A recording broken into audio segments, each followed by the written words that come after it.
Hello again. I am live once more for Odinmade Hero, the programming series where I sit here and learn from Casey Muratori while he does Handmade Hero in C and C++, and I do it in the Odin programming language.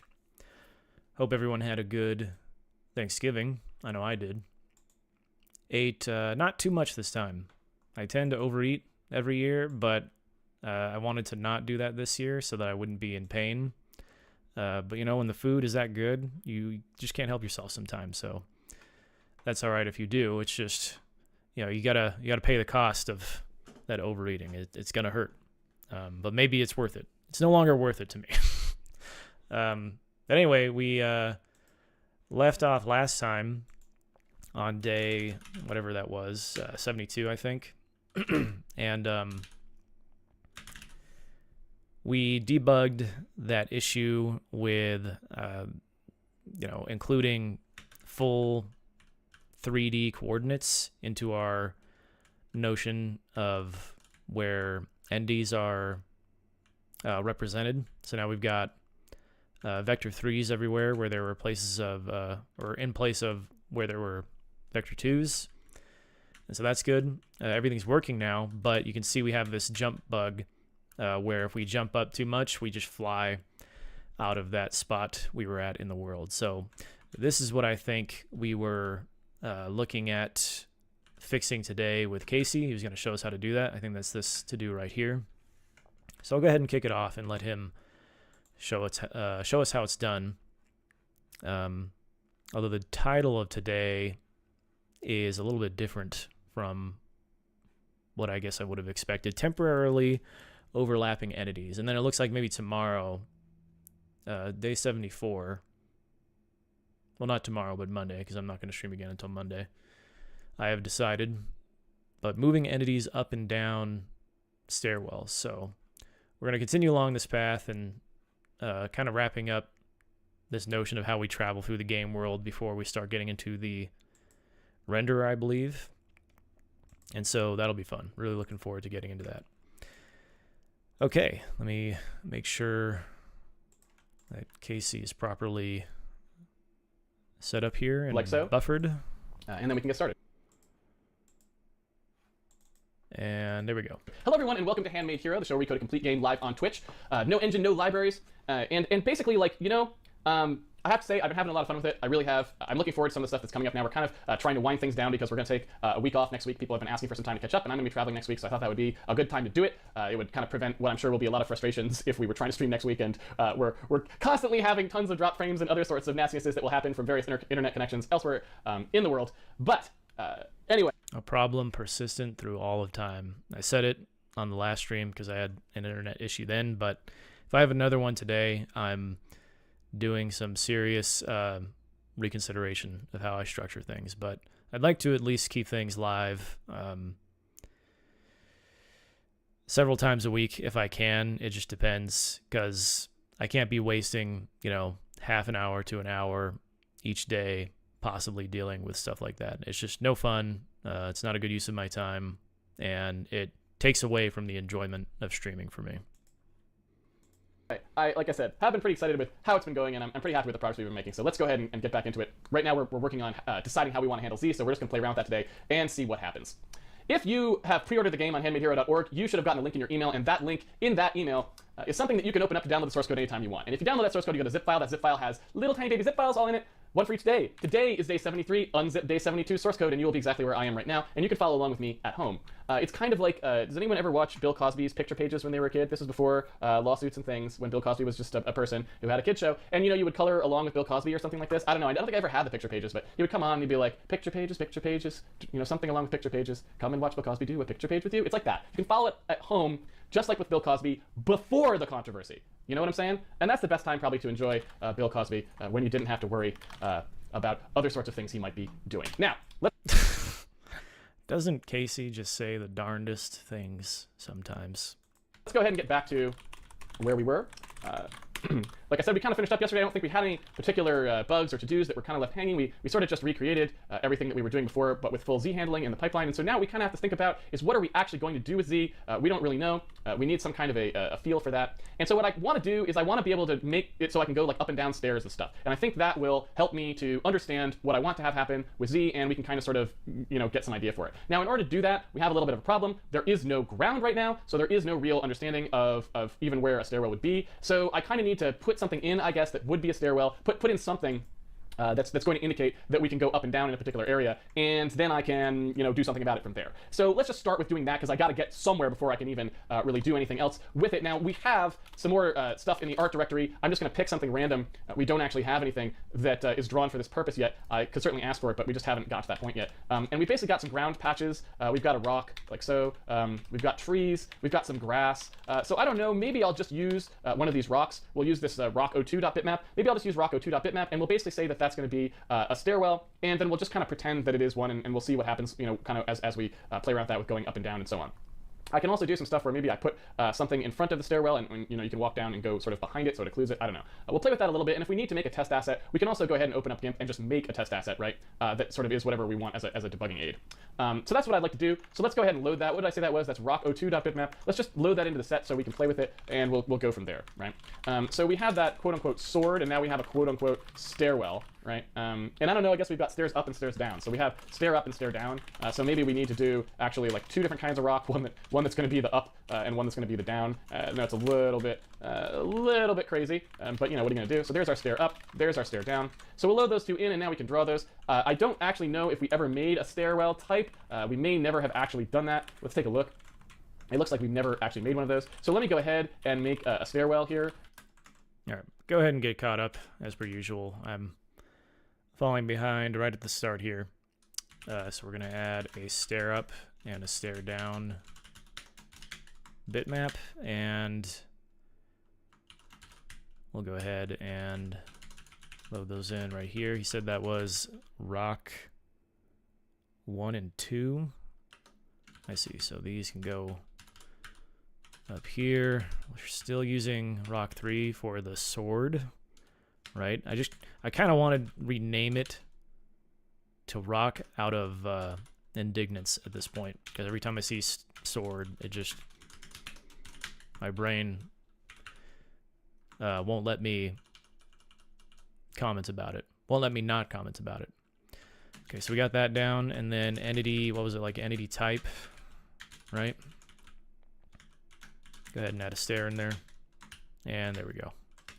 We'll do a stairwell. I guess we'll do a stairwell up and a stairwell down. I don't know if we really need to do that. In fact, I guess if we wanted to be kind of fancy about it, we could sort of think of it as one entity that was just placed there, and it's if you're coming from the bottom of it, you go up, and if you're coming from the top of it, you go down. We could do it that way. Maybe that makes some sense. I don't really know. That's a good question. I suppose yeah, all right, let's do it that way. I mean, you might as well start with something. We'll just start with it that way. So then we'll just place it there, and we'll assume that it's got a little graphic and it shows on either side. I don't know. I really don't. Like I said, I've never made a game of this kind. I've never worked on a game of this kind before, where you had I usually work on 3D stuff, and in there you've got to build an actual stairwell that actually you walk up the stairs and all this stuff. So I don't know what the good approximation is. I've certainly seen plenty of games do things ranging from very cheesy to not so cheesy and 2D about it, and where we want to be on that cheese scale, I don't know.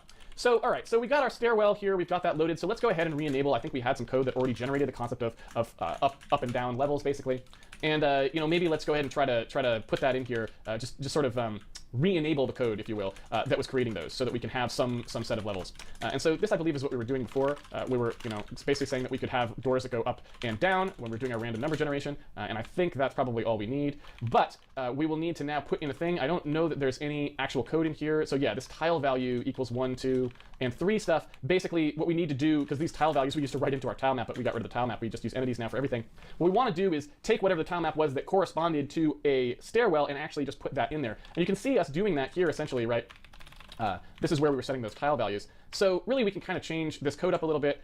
We could just, well, I mean, I might as well leave that the way it was. But what we can do here is say, all right, if we've got a tile value 3 or a tile value 4, what we can do is add in that stairwell right there. So door up and door down, we want to, if we're going to add an entity the way that I was saying, where there's just one entity, then we don't really need to think about both door types. We just add one, and we don't need to add the reverse kind, if that makes sense, because it's just sitting there.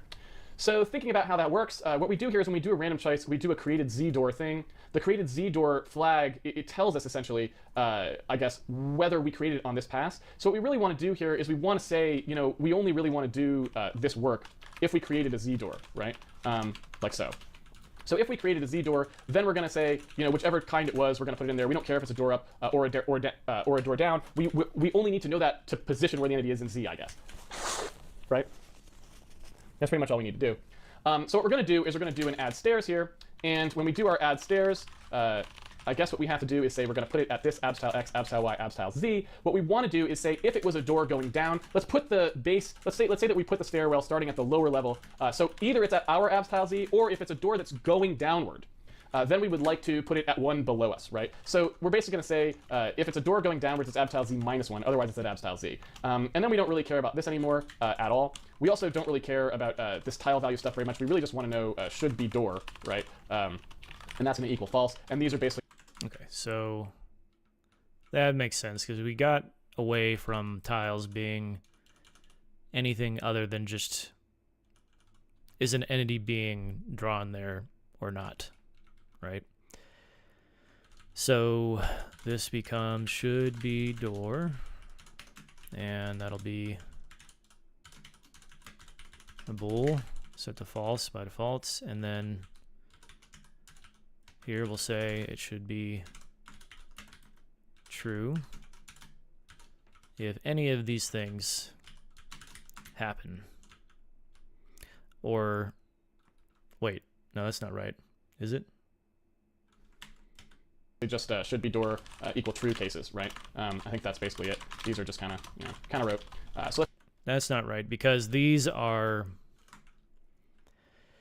This is where we're setting the doors into different rooms. Or no, I mean, that's what this is. In my head, I was like, should be stair. It is, for some reason, what I was thinking this was actually doing. I don't know why. I do not know why. Okay, so then created Z door here. And then we do this. I didn't quite... Yeah, here we go. So door down. If that's true, then it's this minus one. Or it's just this. It seems right. And like you said, we don't care about that anymore. And then this would just be, it should be door, yeah. That's all right. Let's just get rid of that so we don't have this concept of tile value anymore. So it should be door, and we'll basically say like, okay, if it should be a door, then we'll add a wall. Otherwise, if we created a Z door here, then we'll do this add stairness. And again, this code is all just garbage. We're sort of waiting to do world creation until a little bit further down, but we need to always kind of come back to it and add little things for now, just so we have stuff that we can test. And so that's really all I'm doing here. This code is just complete throwaway code. It doesn't matter at all. It's not like some of this other code where we're actually trying to design something that works well so that we can see how, you know, it's going to slot in. But world code is assumed to just be, you know, complete stand-in. So if we add a stairwell at this location, we're going to go ahead and do this. So we add an entity, and then all we really have to do, I guess, is set its extents to be reasonable. I think that this should be basically the same as a wall, take up roughly the same amount of space, let's say, for now. But it's also, we're going to use that Z value now, that height value, to sort of say, well, how tall really do we want stairwells to be, right? And we've got this stuff here. We've got tile depth in meters. So we kind of want it to be one full depth high, one full tile high, I would say, so it stretches up to the next floor, wherever that next floor is. That seems to me like probably what I want to do, right? So I'd want to say that, so it's that high. I don't know if maybe it needs to be higher than that. I don't know how we're going to... That's really what we need to start figuring out now, is how we're going to sort of size this stuff. Okay, so if I do this, I'm not sure... We need to think about how we're doing our collide stuff. That stuff sort of still needs to get worked on a little bit. It's still on our to-do list. I'm going to say it doesn't collide at the moment. I got to think about a little bit more about how that's going to work. Okay, so what we want to do now is draw our stairwell as well. We want to be able to kind of put that in here somehow. And so when we're actually doing our loop-throughs, when we do our stairwell, we need to decide how we want to draw stairwells. For now, I mean, I think we're just going to draw just that bitmap there, and it's, you know, nothing particularly useful going on there. And we need to figure out what the offset is for that bitmap, because we don't actually know. I guess I said it was rock 02, so let's take a look at that in the GIMP. Ladies and gentlemen, the GIMP. I present to you the GIMP. And so I guess we'll just put it at the center, roughly, or maybe right about there, I guess might be the thing, because it sort of extends up, it does. I don't know. So what we want to do is say, all right, that guy is 3737, roughly, let's say. So that's right about there. Oops. and we'll see how that goes. So now we should, in theory, get a stairwell. Oh, our poor Monstar has been created where the stair. I did something wrong. Oh no. So you want all of these as I-32s, but can we just say we did that and not do that? I don't want to do this. But I guess I have no choice. Or maybe I could just scrap this whole expression here. Well, let me do that. Yeah, that seems easier.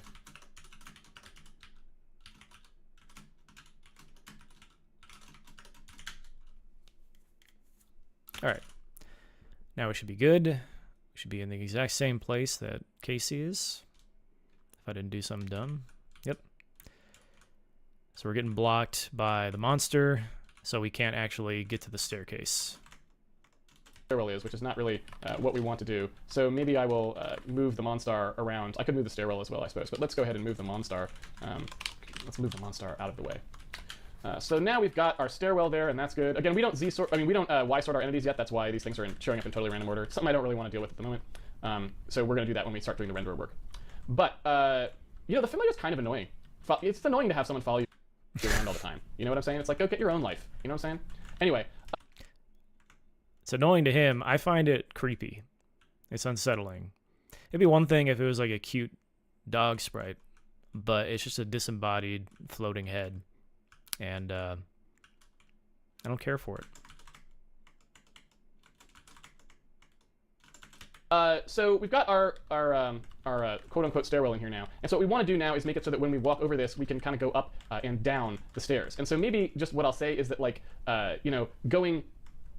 I'm trying to think of how we want to do this. Like, going forwards into a stairs goes down them, and going back from a stairs kind of comes up them or something like that. I don't know if there should be a convention so the player knows, like, you know, they just walk, you know, down it or something like this.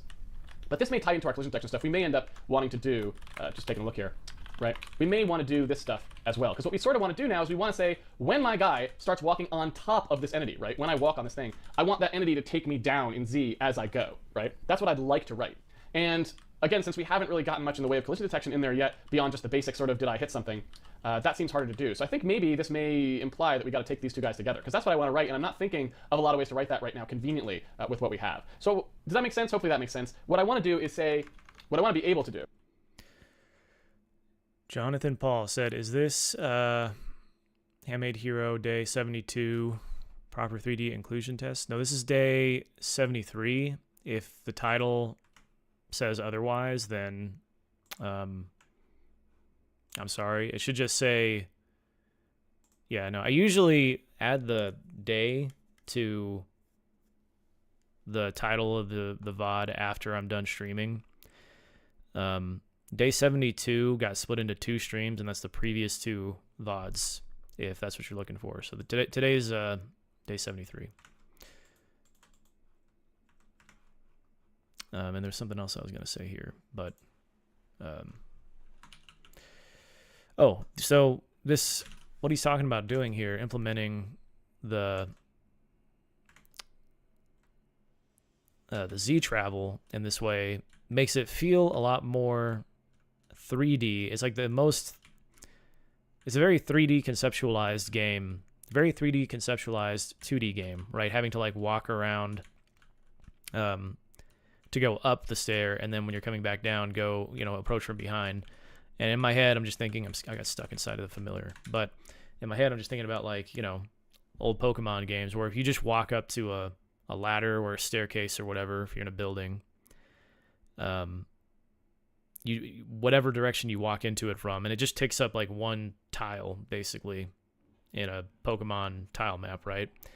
You walk into that, and it just takes you, regardless of what direction you came from, it takes you where you want to go, instead of making it forcing you to have like a 3D understanding of the world. And that's kind of a difficult, maybe a difficult thing to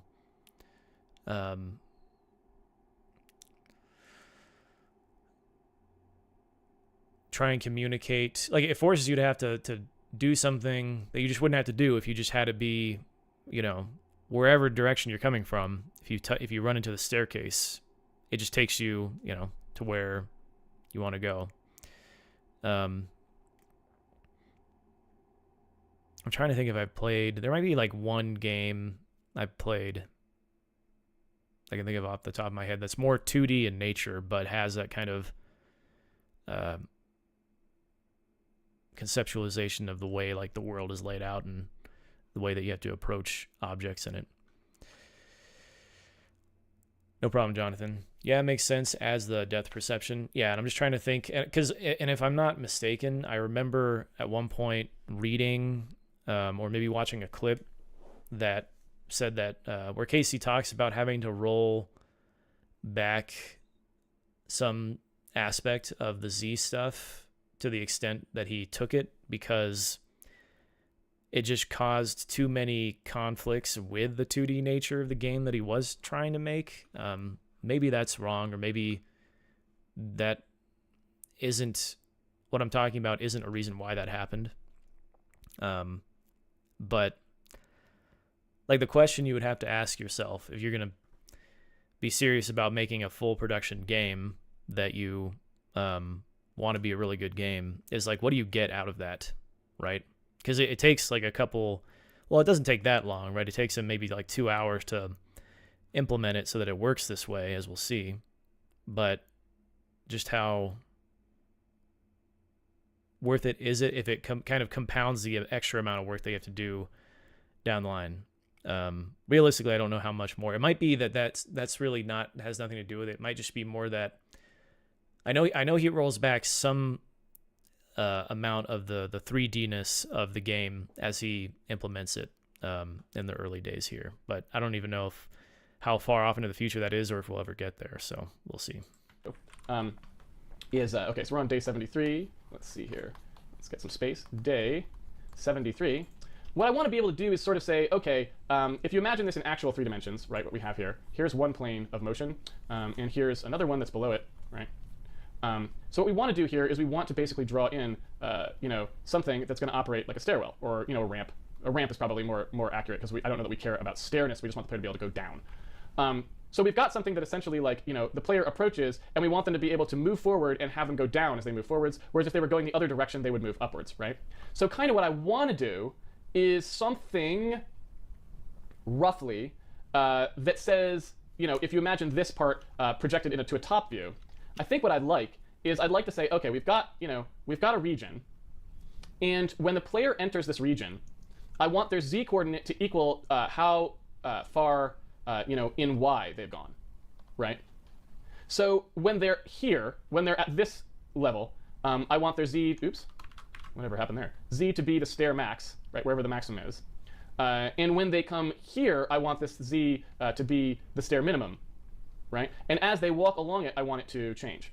Now, what I'd like to do further is I'd like to say, when they exit the stairwell, I'd like to probably create some regions here, I suppose, right? Something like this. I'd like to be able to say that when the player is in this region, they cannot exit the stairwell, right? Like I want them to only exit the stairwell relatively close to one or the other side of it. And so when they are within, when they're in like the bottom third, they can exit out to Z max. When they're in maybe the far third, they can exit out to Z min. But when they're in the middle third of the stairwell, they just can't leave either side. That's such a 3D notion, right? Like I think the thing, what motivates him to go down this road is that he's so compelled by the idea of just having any aspect of 3D-ness to a 2D game. And actually, to be fair, if I remember right, just looking at some of, glancing at some of the very far off Handmade Hero days, he kind of does make it almost full 3D. It looks pretty 3D to me anyway.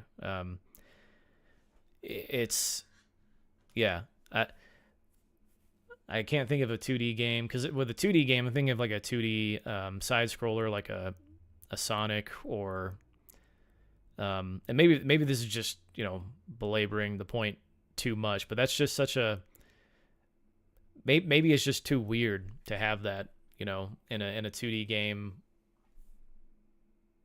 I can kind of see it in my mind's eye, like how that would be cool to see just from like a gameplay perspective if you could do it right. But past a certain point, you might as well just make the whole game 3D, right? Which might be exactly what he does. Right? And I don't know that we necessarily want that. We may find that it's better to just let them exit and we'll just snap them to which either side it is. But point being, I want that option. I want whatever solution we come up with here to allow me to choose that if I find that it's better. I don't want that to be like some really impossible thing. It's like, oh my god, how are we gonna implement that? I want that to be like pretty obvious in the implementation, like, no, you just do it this way and it's easy. And if we choose not to use it, that's fine, but it should be possible. So I don't know if that makes sense to you. Hopefully that makes some sense. So what I want to do now is I want to talk about that in terms of how we're going to actually implement it. So you'll notice on the collision detection thing, I was talking about reprojection. Basically what I want to do is I want to have a concept of inside and outside in our collision system. I want to be able to say, am I inside or outside some region? And we're going to use that for two purposes. Purpose one is for like behavior, actual game logic, right? And this is an example of that, right? In this case, I'm just saying when the player enters into this stairwell region that I've created, I want it to behave in a specific fashion, right? That's sort of what we're saying here. But the second thing that we want to do is we want to use that for robustness in the collision detector. Because right now we have a problem in the collision detector where we are currently doing it such that if you have a wall and you sort of go against that wall, we try to put you so that you're not, when you hit that wall, we try to put you so that you're not interpenetrating the wall. But if due to floating point precision, we mess that up, meaning we do place you just slightly on the other side of the wall. Since all we check for is collision with that wall, you've now been embedded inside the wall, and you can only walk around inside the wall, right? And so we could choose to solve that problem by just constantly fighting the robustness and try to make our collision detector so that it never did that. But that's kind of a losing battle usually, because floating point precision is very hard to do properly in all cases. It's very hard to know if you've tested all of the possible ways. So what I'd rather do is go ahead and say, okay, once we have this inside-outside concept, we can then use it to say, are we inside a wall? If we are, project the player out to whatever the closest place is that's not inside the wall, right? So I like this for both reasons, right? We were going to do it primarily for the robustness, but it's already the case if we want to do our Z stuff, it's already the case that I also would like it for actual gameplay purposes. And so let's start out by doing the gameplay part of it, which is what we were trying to do, and then we'll also keep an eye on this because maybe we can do it all in one sort of series where we actually do everything there, where we get all of that stuff worked out together. And that would be nice, right? So, yeah, so what I'd like to do is go ahead into the collision system and sort of take a look at what's going on in there, right? Let's take a look. I don't know why, where did my, yeah, we have that bug. There's a weird bug. If someone can remind me to write this down after the stream's over, there's some kind of bug with my weird little clock thing that I wrote where the little head outline thing goes away, which is I use to prevent myself from typing where you can't see it, basically. Where did it go? So remind me to go take a look at that bug, because it's probably just a bug in the code for the little timer app, and I'd like to fix it. So let's see here. We have our move entity code, which is really all that we've written for collision detection so far. So it's pretty easy for us to test to see if we are inside something. We've already done that with the is_inside rectangle thing. And so really what we need to do in here is sort of say, all right, we've got, we're doing this movement. We need to start thinking about the concept that the player may be inside regions of space when he actually moves, and to do things based on that. So how do I want to do that? I don't know that I want to store that stuff at the moment. Doesn't seem like a good idea. I think what I'd rather do is just quickly build the set of things. So what I'd like to do is say, like, what are all the entities that were inside at the start? And again, this just shows the need for that spatial partition again, because you can see how much of this entity testing that we're doing, it's too much, right? So what we want to do is be able to quickly test the entities here. We really want a spatial partition for this, right? But we haven't done that work yet. Anyway, so we've got... Okay, I was wondering if we'd actually done that. It probably reflects poorly on me that I couldn't tell, because I know we've done some stuff with spatial partitioning in some places, but I suppose we still need to do it here. So we have, yeah, the test index stuff, and I guess we're just going to pull that out into right here. Where did that distance remaining thing go? Okay, so right down there. Interesting. So he's going to do that and pull it out all together here. I was a little bit distracted, so I think I missed an important explanation there for why he did that. That also reflects poorly on me. I am sorry. But I will cut myself some slack because it's a holiday. Kind of. It's definitely a lot of Americans' favorite holiday, Black Friday here. You will not catch me ever camping outside of a Best Buy on Thanksgiving Day to get in on Black Friday before everybody else. It's just not who I am, but I will allow myself to look dumb on stream. That is something I can do on Black Friday. We're going to go ahead and check for the entities. We're going to see for any entity, for any entity that we basically is not us, I guess I would say. So we have should collide. I don't know if we actually want should collide as a thing. Probably we can just use should collide for now. So let's do that. So basically say that assuming that this is a should collide scenario, so if should collide, pass the game state and the entity and the test entity, like so. Assuming that we should collide, I just want to test to see whether I'm inside that entity or not, right? I just want to see. So we can go ahead and do that. We can say, all right, for all of the entities that are there, if the rectangles overlap, because we know that they both have a dimension, so we can say if rectangles overlap or intersect, say, like so, we can pass the rectangles in. So I guess they would basically be, let's see, handmade, no, it's right here.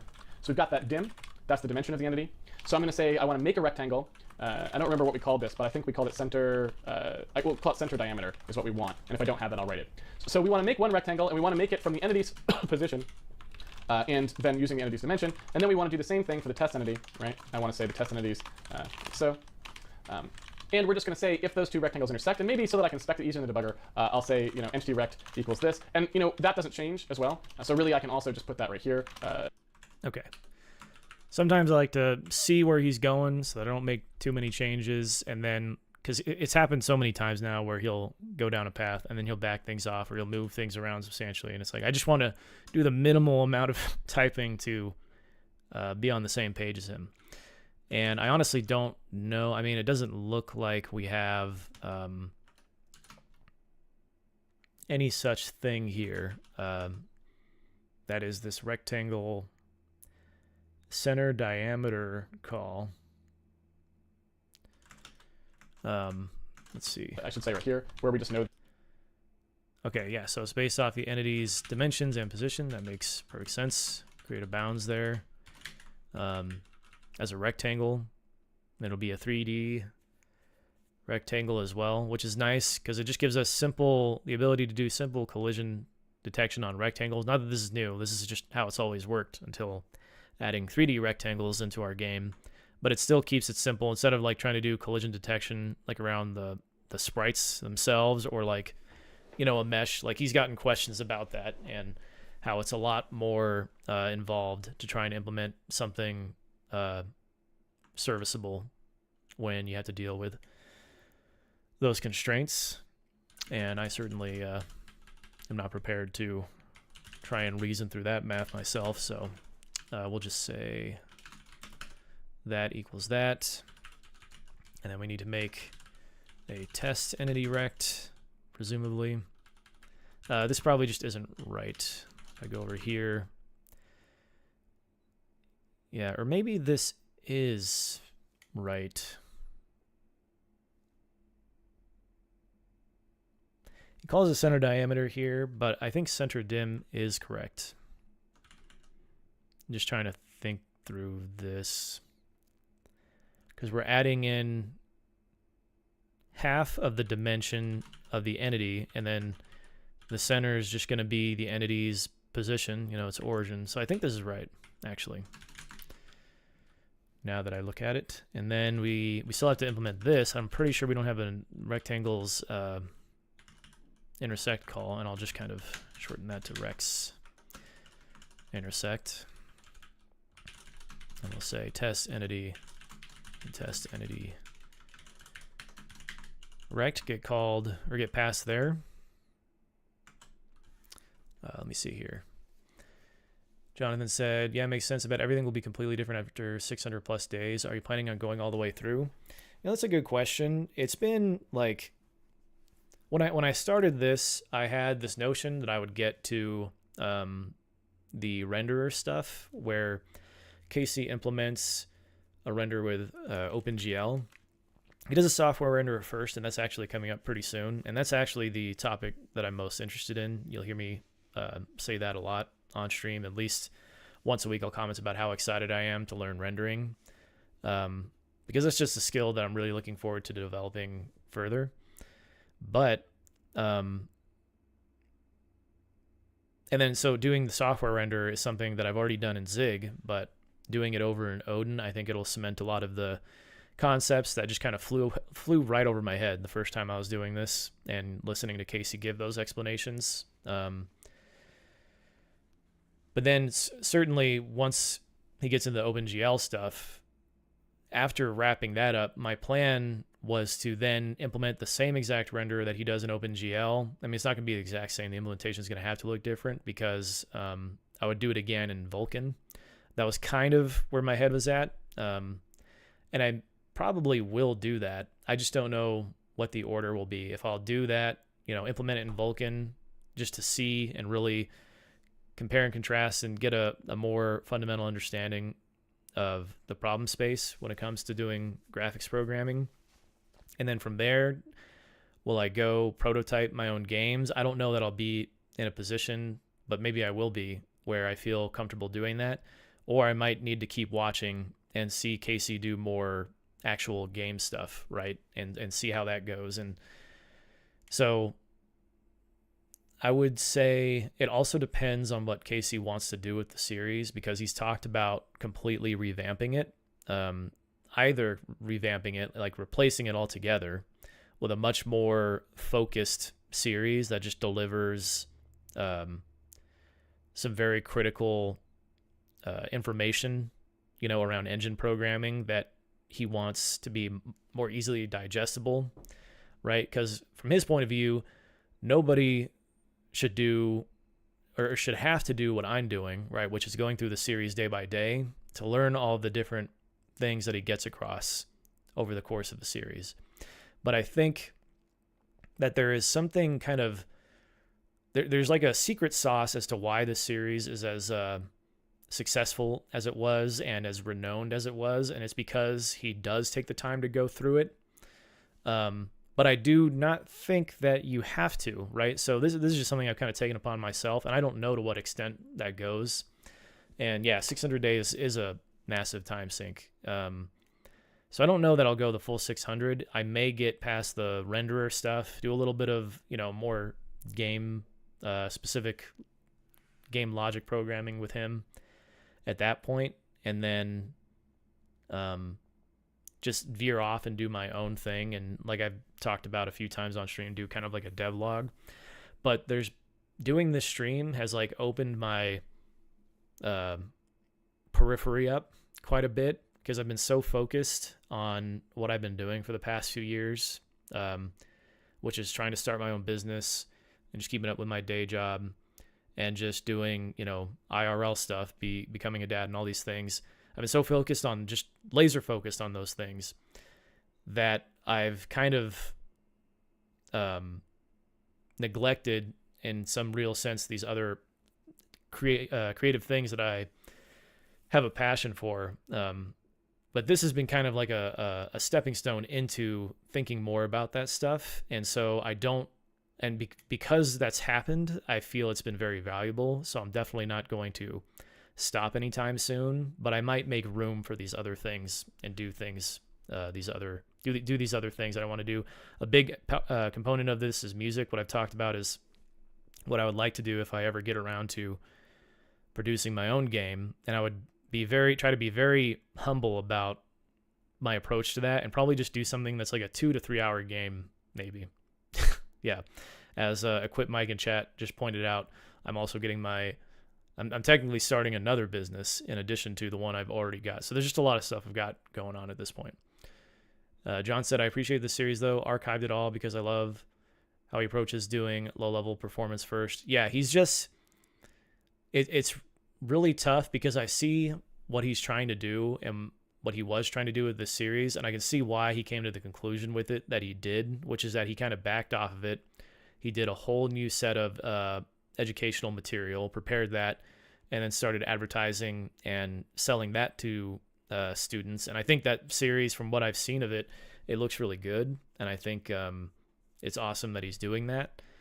But that series is less game specific and more just about performance oriented programming, which I think is a great topic. But for me, I was coming into it from like, I'm more interested in games and the creative aspects of making games, and that's really the thing I'm trying to facilitate more with my spare time, what little spare time I have these days. But anyway, let's keep going. That's what the entity rect is at the moment. And I might bind this up so we can see what stuff is in here as well. So let's do it this way. And let's put a little note here, check for initial inclusion. And so we've got our entity rect, and then we've got our test entity rect, and that will just come here. So rectangle 3, test entity rect. So now I've got both rectangles, and I can test to see if they intersect, right? So if the rectangles intersect, then we know that we started out basically overlapping whatever this thing was, right? And I don't really know, so it's hard for me to say really what we want to do in terms of the stairwell stuff, but I'm going to go ahead and say probably, here's what I'm thinking, just to give you a little sort of diagrammatical, a little illustration. So in some sense, we may only want the player, in this case, we may not really want overlap testing, right? Because if the player's sort of stance point is anywhere other than being included sort of mostly within the stairwell, we don't really want him to go down the stairs. We want him to kind of channel in there. We want to make like a sort of a thin region that he can walk up and down in. But instead of handling that specially, I think what I'm going to do is just say that our stairwells will have their collision area specified to be narrow, like that. Or something similar to that, where it's basically like the stairwell's this wide, but the area you can walk down is actually only that wide, and we'll try to deal with it in that way, perhaps. The other thing we could do is say once you overlap it, we kind of suck you into it. I don't know, we have to think about how we want to deal with that, and that's kind of more going to be about player movement handling and stuff like that. But for now, I'm just going to say that we'll just do this test uniformly, and we'll kind of work up towards how we're going to deal with that more friendly-wise when we get there. So I'm going to check to see if the entities intersect. Assuming they do intersect, then I'm going to kind of record the fact that this is one of them. And I don't know how I want to do this exactly yet. I think I want to sort of say that we'll process some number of overlappingness, but only a certain number, right? Meaning, like, I don't think we want to say that we just kind of have an unbounded number of overlapping things that you can do. That seems like that would be problematic and costly. So I think I just want to keep it to sort of a more, I don't know, a more limited set, if you will. But assuming that they intersect, then this means that we've got a new intersection. And so I'll basically say that we have, an overlapping count here, like so. And we'll also say that we have, overlapping entities, right? And we'll just say that, like, you can't just have an arbitrary number of those. I don't know, that's way too many already. I don't even like that number. I feel like that's ridiculous, but, whatever. So what we'll do here is we'll basically say if the overlapping count is less than overlapping entities, array count overlapping entities, I'm just making sure this is a gameplay bug because I don't think we can reliably write the engine to handle an arbitrary number of those. It just sounds bad. Let's put it that way. I'll put, we've got an invalid code path, right? Yeah. I'll just say that's an invalid code path there. And so assuming that we can add another one, we'll basically just say that overlapping entities with the overlapping count plus plus is going to be equal to whatever this entity was that we just tested there. Now, test entity needs to get advanced in this loop. Where does test entity get advanced in this loop? I don't understand. Oh, it's not actually done. It's grabbed out there. I see. So we actually need to do that grab out as well. There we go. Like so. And so that'll tell us all the things that were overlapping initially. Okay, got to throw in this overlapping logic that he's talking about. Okay,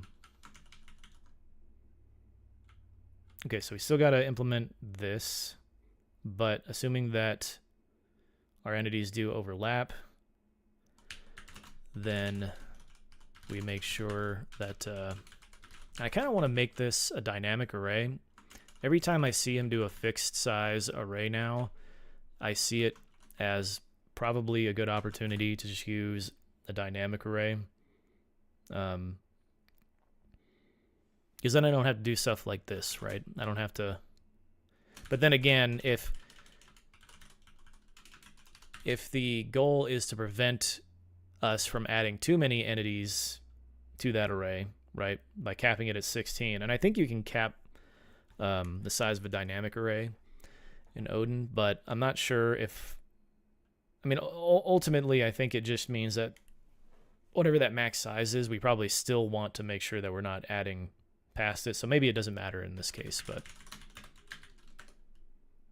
The reason I haven't been using more dynamic arrays is because I'm trying to specifically avoid the problem I have of just wanting to reach for a feature just because it's there. I don't want to do that unless I'm absolutely sure it's actually necessary, and if it's not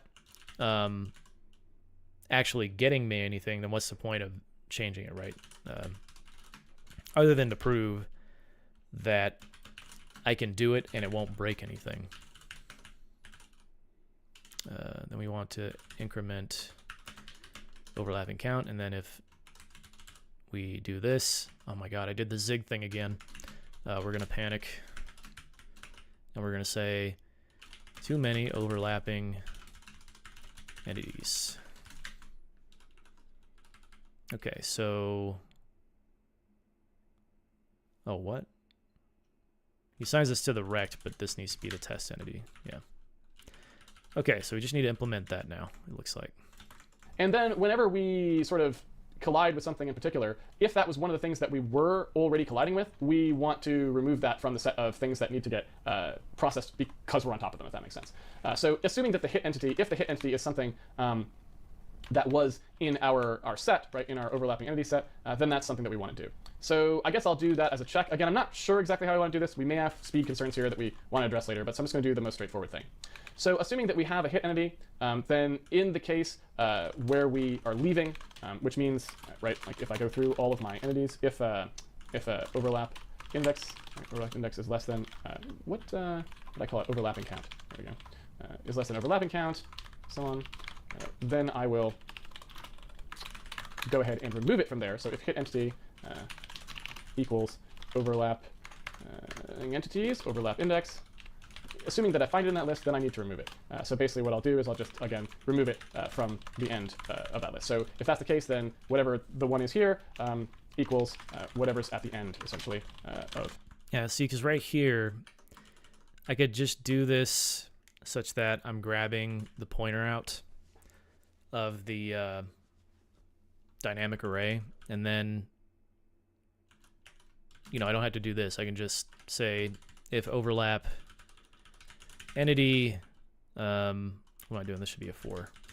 For overlap entity, or overlapped entity, I could just say entity, I guess.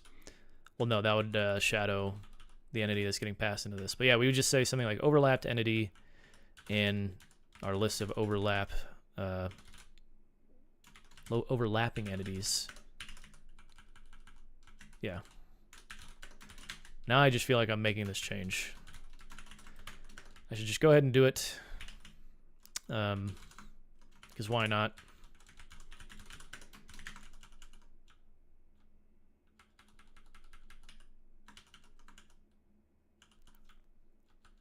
And then we would say have a constant to start moving in this direction. We could just say max overlapping entities, right? And we only append if we're inside of that. Well, I mean, I could still do this even without. Oh no, you don't want to do this because you don't want to go past and then start using the nil entities. Yeah, so I think the dynamic array still kind of makes this neater. I don't know, I'm just going to try it. I've talked about using dynamic arrays more. We already did it for the collision rule stuff, and so I'm feeling a bit brave today. This could go poorly, so we'll see. Okay, so we have that. We're assigning that when we were using the fixed array, but here we would just say append, and we pass that in by address, and then we would just give it the test entity. And then overlapping count, we don't even need anymore. Yeah, we would just check the length of the overlapping entities array, and I think that is good. And then over here, there's just something about this word overlapping. Looking at it now, it doesn't look like a word. This is a consequence of spending too much time looking at code. If hit entity equals the overlapping entity now, right? And they should still be a dynamic array of pointers, so I think we're good there. And so this just looks a little bit cleaner now. And so what does he do here? I can't tell because he's blocking the code with his head a little bit. My list. So something like this. Excuse me. And this, of course, has to do incrementing only when I don't remove something. So basically, I'll just go through here. I'll say is the thing that I ran, is the thing whose boundary I'm crossing at this time one of the overlapping entities? If it is, then I want to remove it from my list of overlapping entities. Otherwise, if it turns out that it's not, then I want to actually add this to the list of overlapping entities, right? So what I want to do is say, you know... okay, so if it does... he's going to remove it, and... I see. So he has to do the incrementing differently. Now I think I'm really glad that we decided to go this way, because it just makes everything seem a bit simpler. But it does mean I have to figure out how to actually remove something from a dynamic array in Odin. So let's see if we can figure that out real quick. Dynamic array.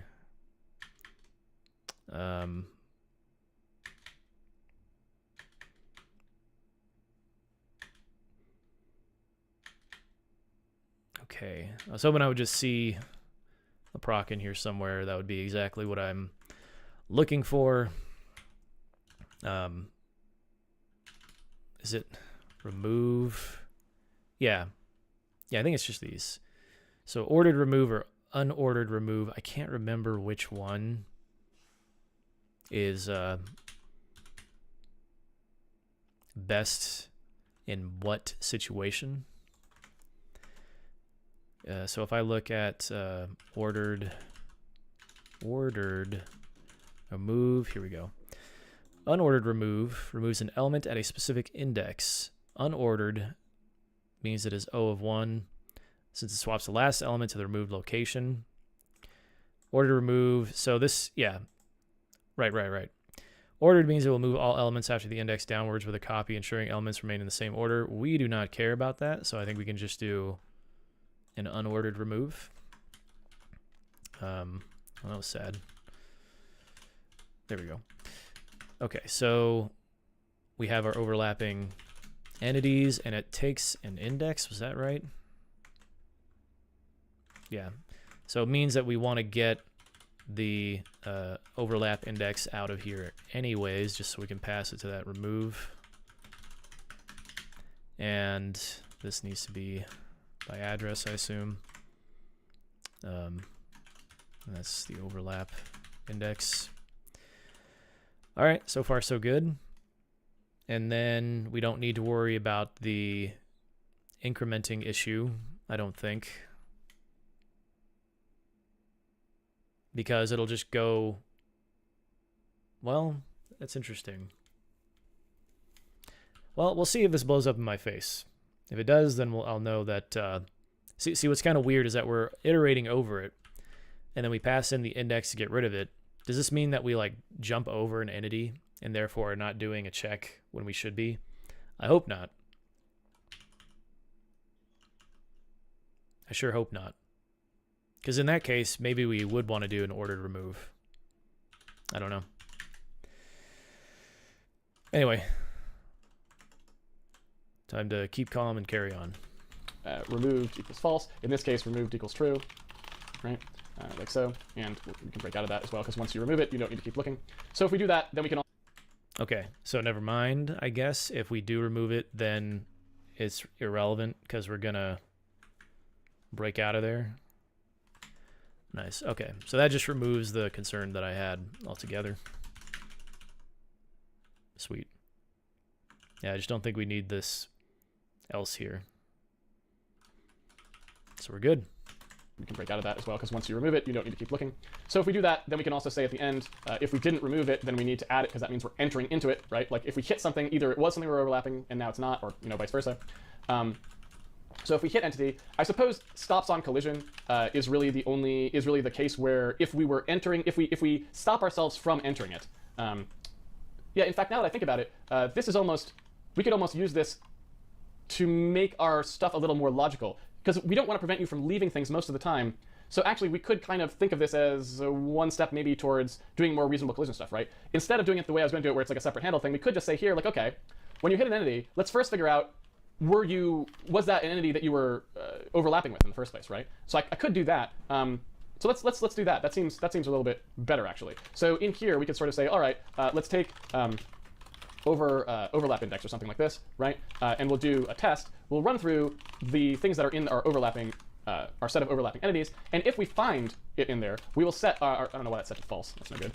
We will set our overlap index equal to the one that we found, and then we'll break. So now we know definitively whether or not we overlapped, because overlap index will either be equal to overlapping count, or it will be equal to the entity that we were overlapping with.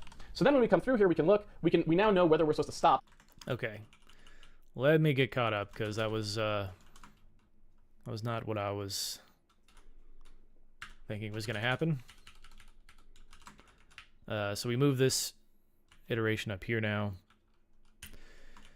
Throw that down. Get rid of that. And then we're going to have overlap index be set to the length of our overlapping entities.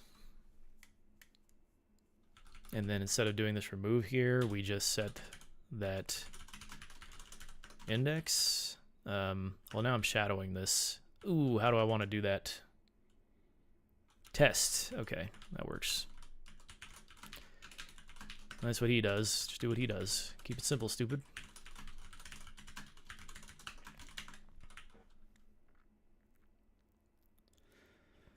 Right, and okay. I think that looks good. When we hit this entity, whether we can go into it or not. And so in the case where it does not stop on collision, then we just need to do the toggle like we were doing it before, right? Either we add it or we remove it, depending on the circumstance. But in the case where we do stop on collision, then what we could sort of do is say, don't stop you from leaving something you weren't supposed to be ever in, right? I don't know if that makes sense. So basically, we kind of need to sort of, yeah, and we might even pass this in here. That might be interesting. So we'll basically say we've got a bool which says was overlapping, right? And that's like overlap index not equal to overlapping count, like so. And so then when we come in here, we could also say, what do we actually want to do? Do we want to add the thing? Do we want to remove the thing?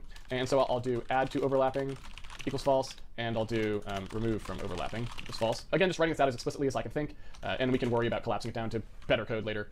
So anyway, if we're supposed to stop on collision, then what I might say is,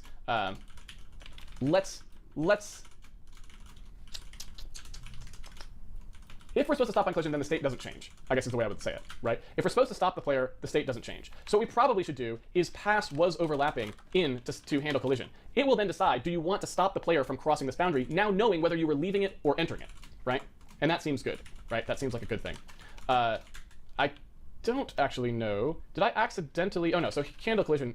We'll actually now also be able to do, yeah, so that's perfect. I like this. I like this already. It's a little janky. I think we got a ways to go, but I like this already. We pass into handle collision, whether it was overlapping. It can now take the appropriate action because it knows whether it was entering or exiting the thing, which is a nice additional piece of information, right? Then we can say, okay, did you want us to stop it or not? If you wanted us to stop it, then it does not change, right? Then it didn't enter or exit because we stopped, so we're not supposed to go in or out. But on the other hand, if we're not supposed to stop on collision, then what we can do is say, all right, let's go ahead and start tracking that guy. Either we remove him or we add him. So if he was overlapping, we have to remove him. If he wasn't overlapping, we have to add him. So if he was overlapping, again, that's the really simple case that I just said, which is we're going to take wherever he was, and we just need to move whatever's at the end of the array into that position, right? So that's just going to be that overlapping count, like I said, minus minus, right? So what that's doing is basically saying wherever the guy that we were storing was, let's just get rid of him by taking whatever was at the end of the array, which is obviously the count minus 1, and stuffing that into where he is. This is exactly the same code that we wrote. Okay, so here's where that unordered remove will happen. What he's doing is the exact same thing that we're doing with the dynamic array. It's just we get a slightly nicer syntax, and I don't have to keep track of that overlapping count anymore, because it's just more like bookkeeping that has to be done to just do the thing that you want to do, right? Code, the one line of code. But it's the same exact thing we did right here, right? You remember this guy? Where we basically just want to, it's how you take an array and you remove an item from in the middle of it. You just copy the last thing into its slot. It's very, very simple, right? So there you go.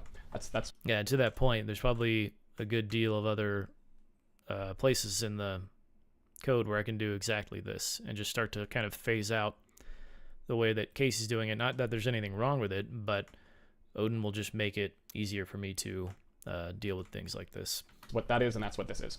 And it decrements the count by 1 so that you know that there's no less in there. Now, on the other hand, if we're in this circumstance, we want to go ahead and do this exact thing that we did before. We want to do an invalid code path in the case that we can't fit it, but otherwise we say, assuming that overlapping entities can fit it, we will go ahead and add it, right? Overlapping count plus plus equals that new entity, whatever that hit entity was, you know? So that's pretty good, and then our handle collision just has to now take a BL32 was overlapping, and now it knows whether it's something's going. Okay, so here we just do the add, so it's just an append of the hit entity.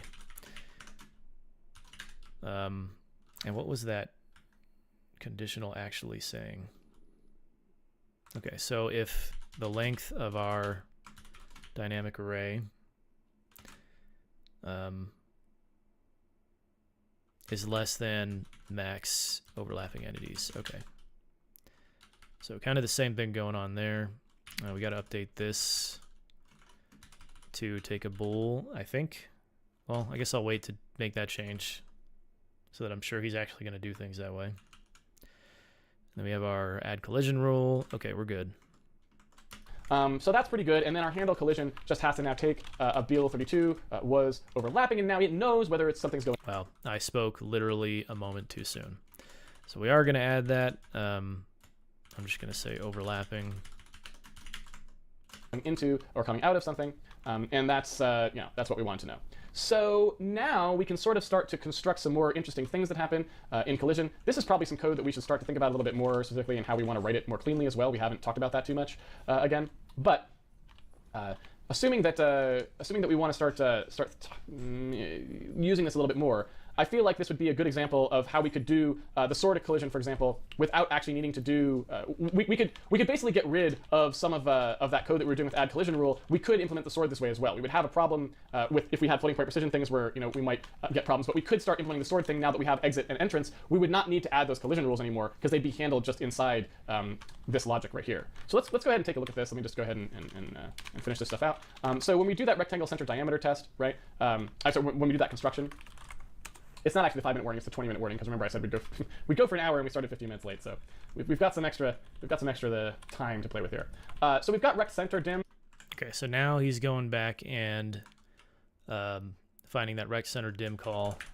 Like I said, right? This does that rect center diameter thing that he wanted to do, which is just give us a 3D rectangle that is the size of the entity's dimensions with its origin, where the entity's origin is. And then this I'll just put down here.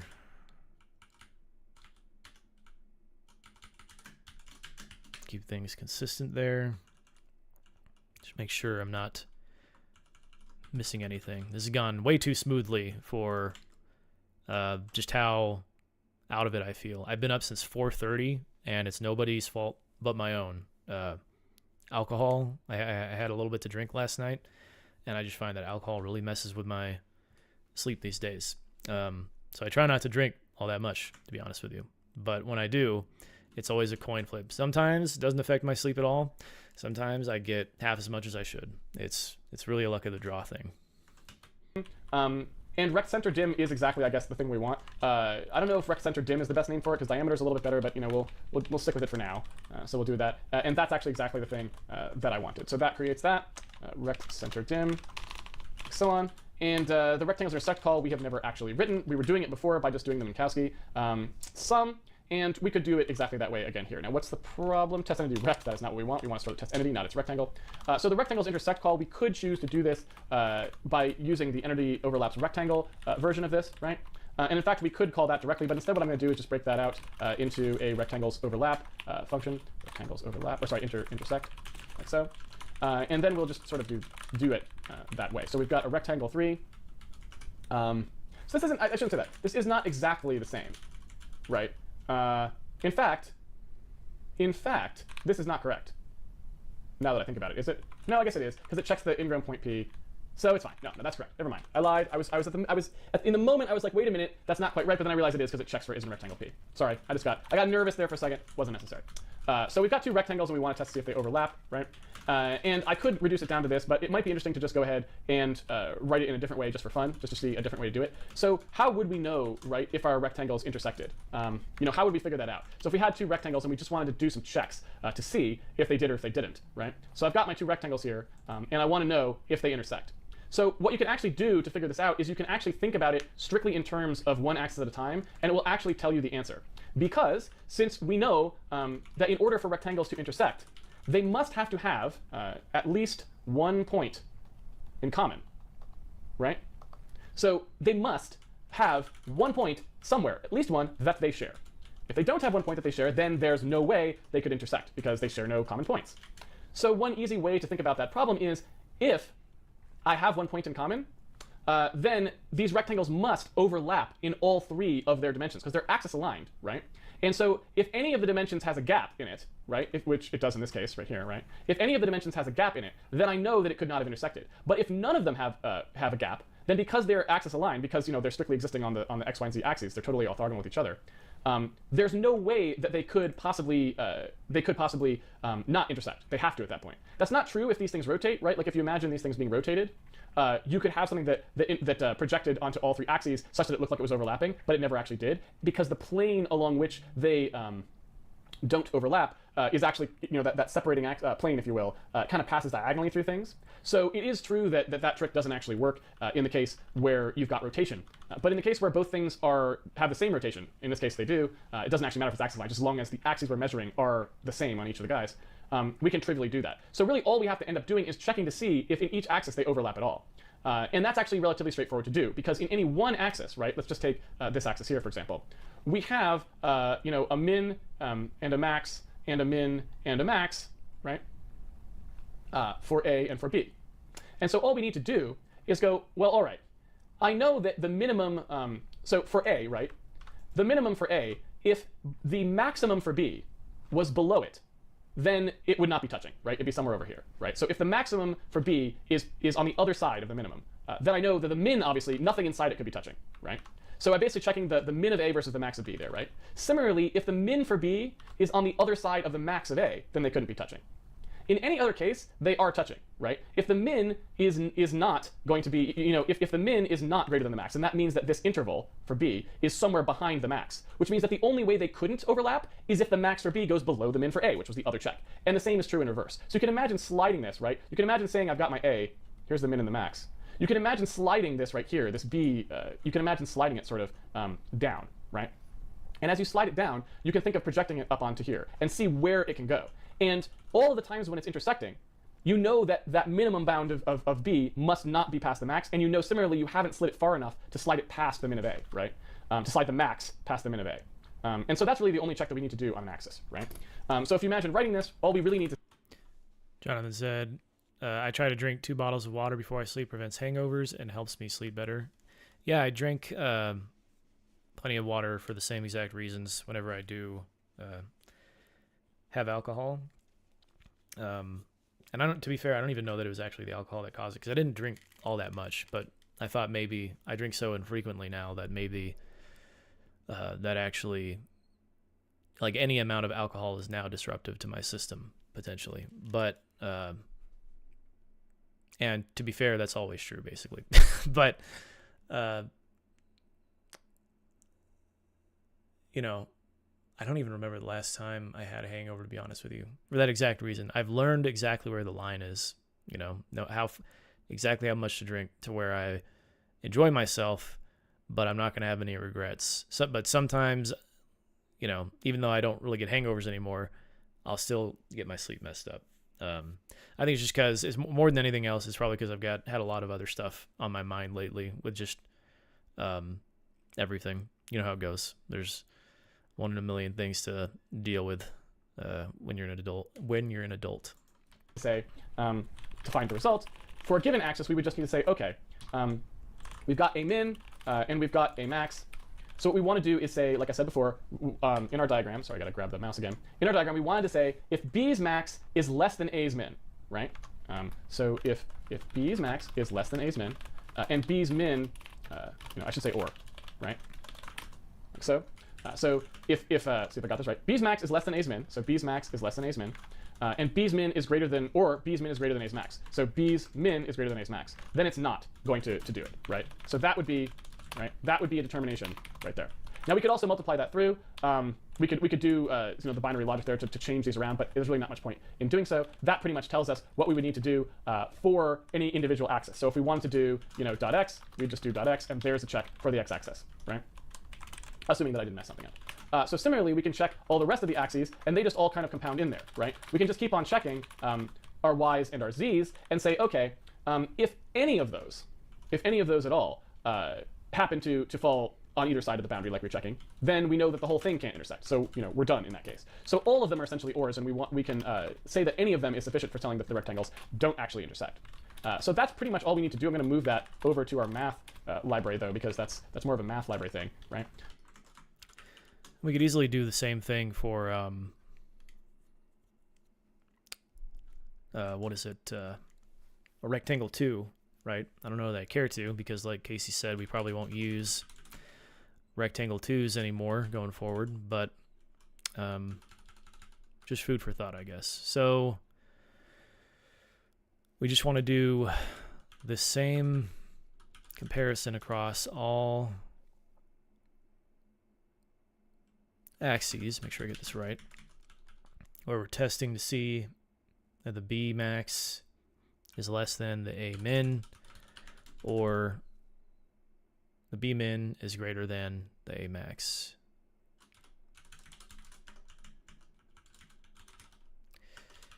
And we do that for X, we do it for Y, whoops. Do it for Y. There is no E-axis. And just throw that over there too, and we're good. Pull this out. Go in here. Drop that right there. And, oh no.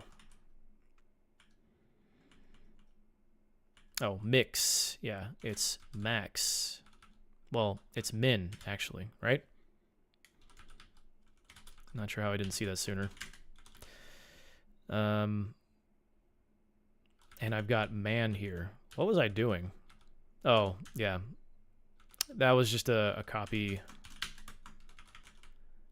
That was copy-paste tomfoolery right there. I was not thinking when I threw that over. Okay. Sweet. I think we're good.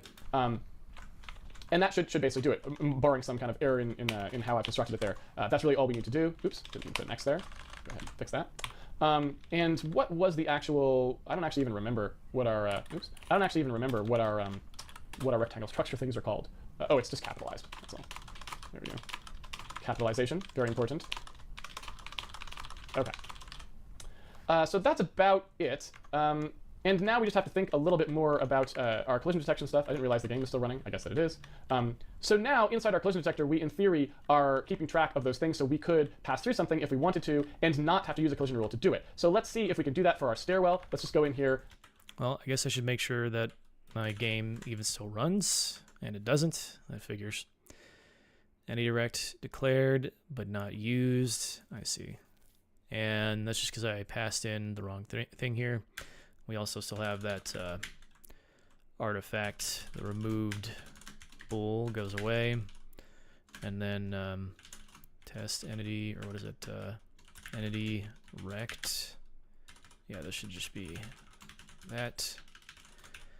And now, if my attempt to use a dynamic array here was not brain dead, we should be in a good spot. Darn. What's going on here? Oh, this should be greater than, right? Because we want to check to make sure we're not greater than the max number of overlapping entities. Apparently I have the same... No? Oh, wait a minute. Okay, yeah, we only want to append if it's less than. That means that wherever else I'm using this is wrong.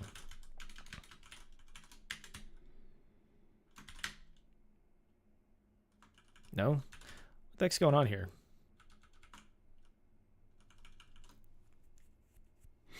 Well, this is a good sign.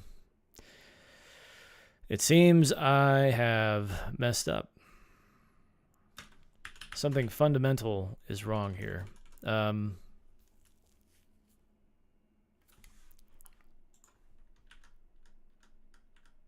we were so close too. Let me go back to where...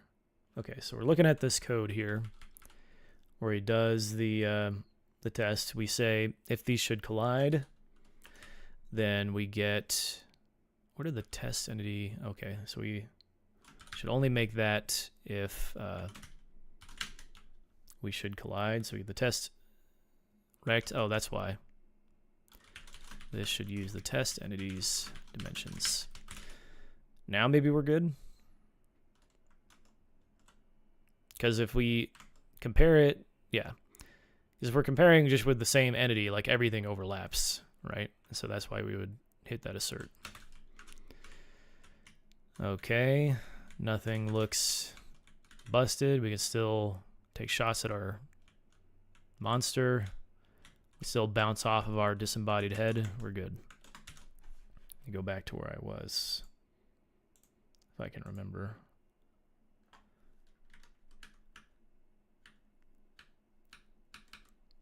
Okay. Like I said, it is nearing happy hour and Friday afternoon shindig, maybe a remote broadcast in your office. Yeah, I'll call you after the stream and we'll pour one out. It is the holiday weekend after all. It's hard to not want to just, you know, fully soak in the holiday moments, as it were. I don't remember the last time I had 4 days off in a row from work. It was probably back when my second son was born, which wasn't that long ago. He's only 6 months old. But yeah, I haven't taken a day off since I went back to work after he was born. Change that code in Handmade Sim region. Move entity. So what I'd like to do is say, while we're, oh, actually, I guess we don't need to do that. It's actually in should collide. So in should collide and or in handle collision. So what we want to do here is say, when we handle a collision between the stairwell and the guy, right? And we're sort of saying, if the A type equals a hero and the B type equals the stairwell, then what we're going to do is say that stops on collision is false. You do not have stop on collision. You can go ahead through. Now, the collision rule stuff, we don't have really enough here to deal with that. I wonder if this add collision rule stuff should actually, yeah, I feel like that should really be happening sort of up one level, right? I feel like that should be something that's kind of at the wrong place. I feel like inside our handle collision is the place to do that, because the only time we really wanted to do that was for our sword, right? We wanted that to happen here. And so really, this was the place for that. Kind of, that seems better. So I'm going to do that here for now. And again, we kind of want to start to work with this code and make it a little cleaner anyway, so we'll just start with that. Okay, so it looks like he's going to do the add collision rule call in here. So I guess I'll just go ahead and throw in the game state as a parameter here. And so now we have this result, which I need to split this up. We want to say is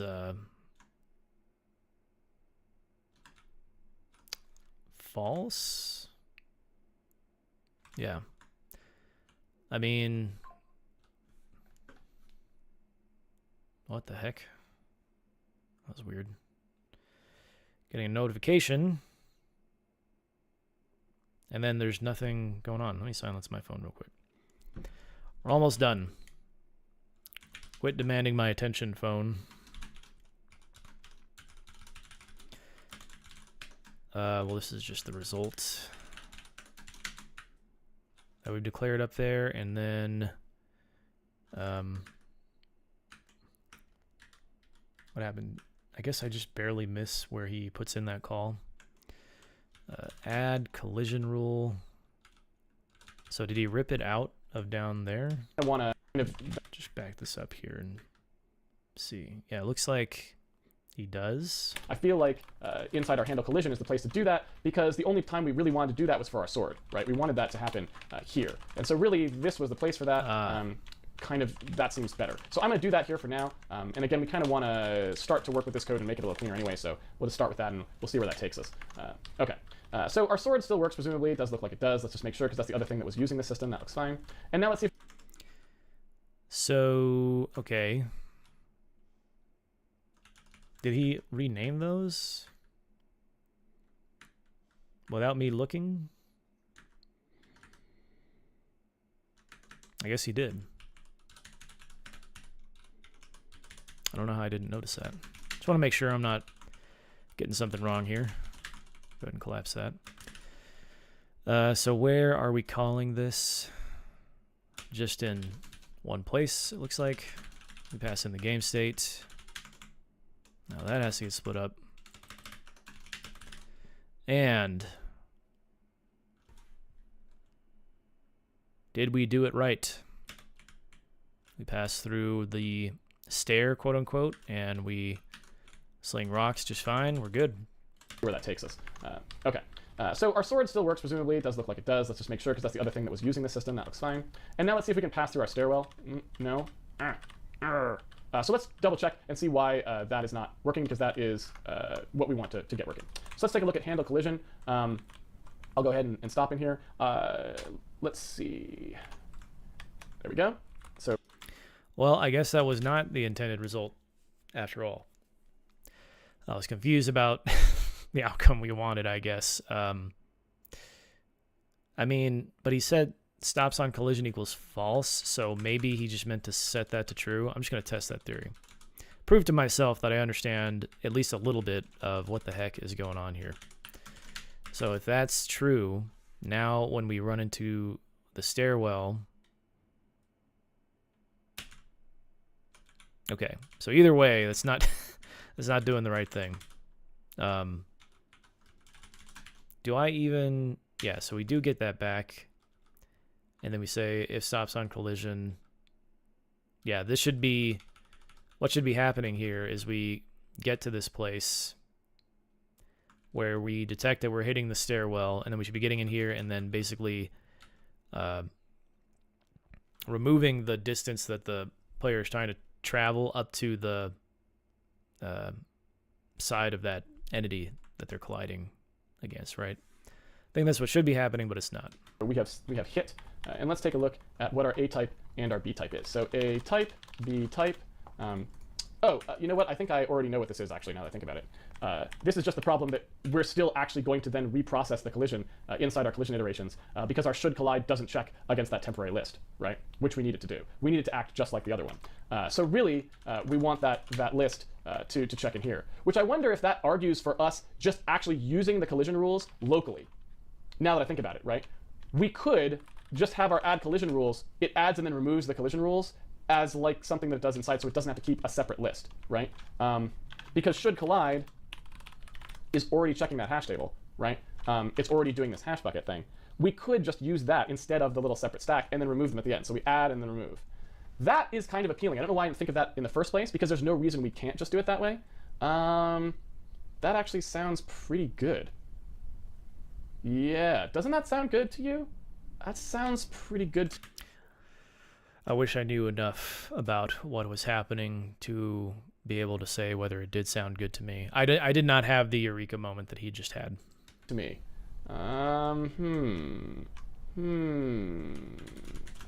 Yeah, I like that better. I like that better than what my first instinct was, which was having the separate overlapping thing. So I think what we'd actually do here is, instead of doing this, we just add a collision rule, right? So check this out. This is how I think we should roll. Let's go into handmade, whatever we want to call it, handmade.h, is it just in here? Collision rules, yeah. So let's go in here and take a look at this. We've got our collision rule hash. What we could do is just add them in there. And when we add it, so when we do add collision rule, when we add it, we'll just return essentially our hash bucket, if you will, or our hash entry. We'll add it so that it can be removed, right? We can just sort of say, all right, you know, we'll pull that back out. What's the best way for us to record that? I guess we don't really even need to. We can just, yeah, this is really simple. I'm trying to think if there's any downside to this. There's a slight downside, I guess, which is we're using the centralized hash function instead of a little localized table, which maybe isn't such a great idea. It's really tough. I don't know. I think let's go ahead and do it. Let's go ahead and do it. So what we want to do here is say, all right, when we do add collision rule, we're going to return a boolean, and the boolean is whether or not we added it, right? Whether or not it was already there. So we're going to do added equals false, and then when we come in here, we're going to do added equals true in the case where it wasn't found, right? Make sure I remember to switch over to my editor, because this stream is about me coding. Okay, so down here. It's interesting how this kind of looks.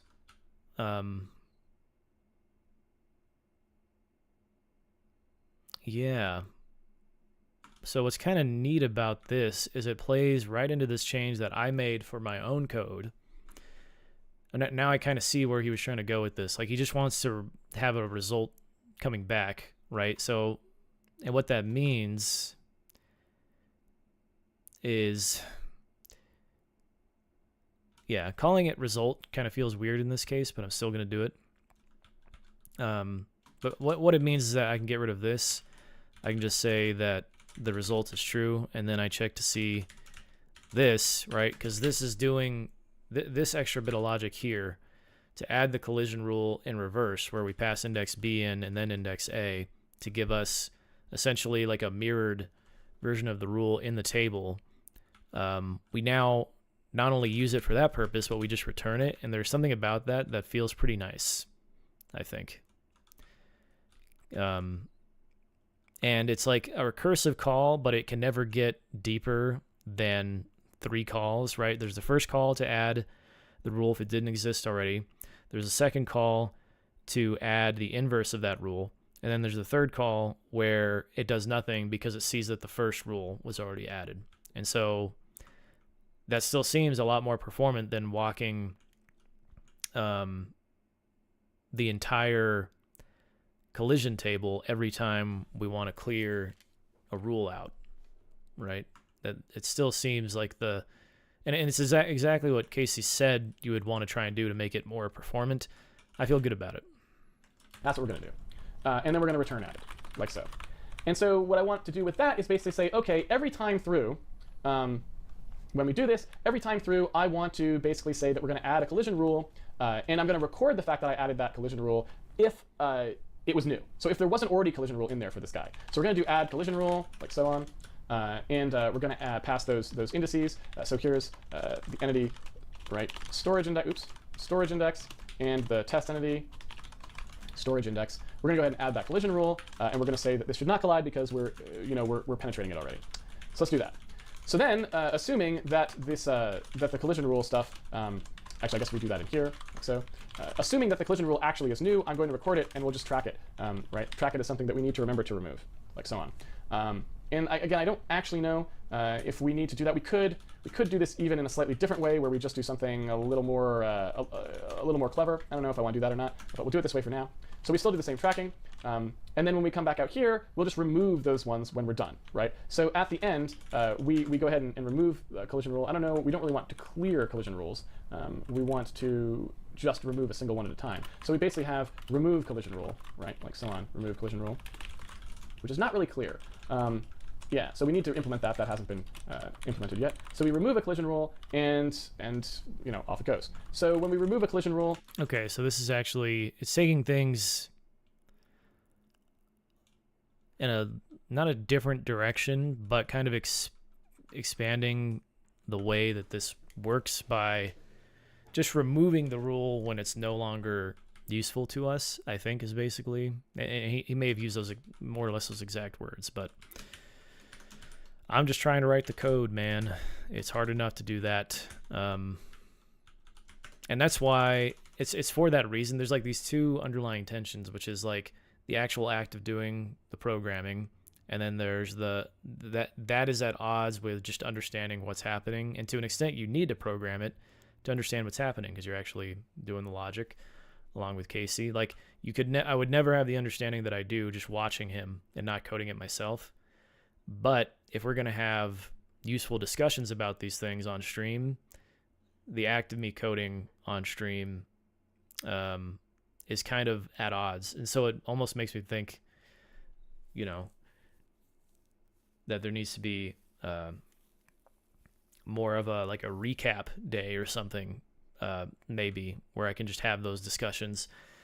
But then, that's less time programming. So it's like, it's this weird, I don't know what to do about it. That's a weird tension. And my default instinct is to just do the thing. right? Because talking can only get you so far anyways. Okay, so looks like, is this going to return anything? Like, would you want this to return anything? Remove collision rule. I feel like it should just return nothing, but we'll see. We will do that by doing, in fact, we really don't have to track these that accurate because we could do a slightly different scheme, which maybe we should go with something that basically we store in the collision rule, whether it's going to be a temporary thing and then we pull it out, right? And similarly, we could even do that using something like this, where we just actually search the ones. That might be even better. God, there's so many options. This all just opened up for me. It's too bad this is right at the end of the stream. Let's put it that way. I'm gonna stop because we're at 5:15. I'm gonna write down what I want to do. We're gonna do this tomorrow because I think this is basically does exactly what I want it to do. So I'm gonna go ahead and do this here. We're gonna take add collision rule. Let's see, add collision rule. I think we. Okay, let me just go ahead and comment that out as well.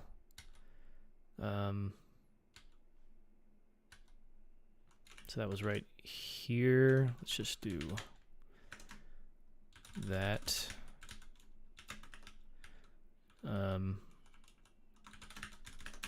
There we go. And then we will return. I don't know if we're actually going to use that result, but in case we do,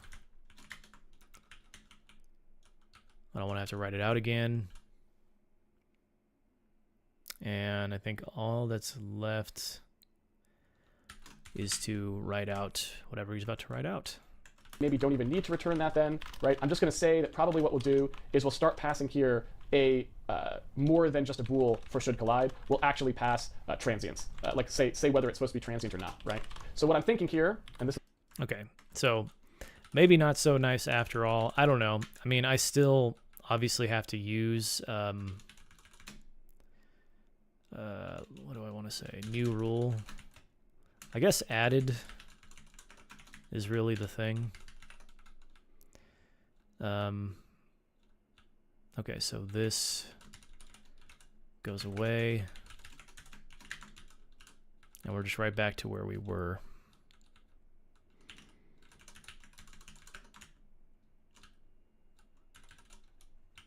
We say if added instead of if new rule.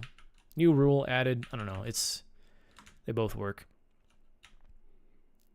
And we don't return anything now, so we're good. As well, I'll just make the notes for tomorrow. What I'm thinking here is if we kind of come up here to our collision rule thing, what I want to do is change this to a pairwise collision rule flag. And that flag will tell us, like collision flag, pair, collision flag, or something like that, that flag will tell us two things. It'll say whether or not this is a thing that should collide, like whether or not we're overriding that, right? And then the other thing it will do is it will tell us whether it was temporary, right? Like that. And so then we can pass these flags here, like so, and have those stored instead of should collide, right? That's what we'll do. Now, I won't do that quite yet because we'll leave the code compiling. Oops. Game state. So that actually will allow us to make it so that we just add the temporary one, and then we just clear out the temporaries when we're done with the movement, and then everything just goes through the same table. We can have permanent things in there as well as transient things in there. And that is pretty compelling to me. So I'm going to go ahead and make that be the to-do for tomorrow. That I really like.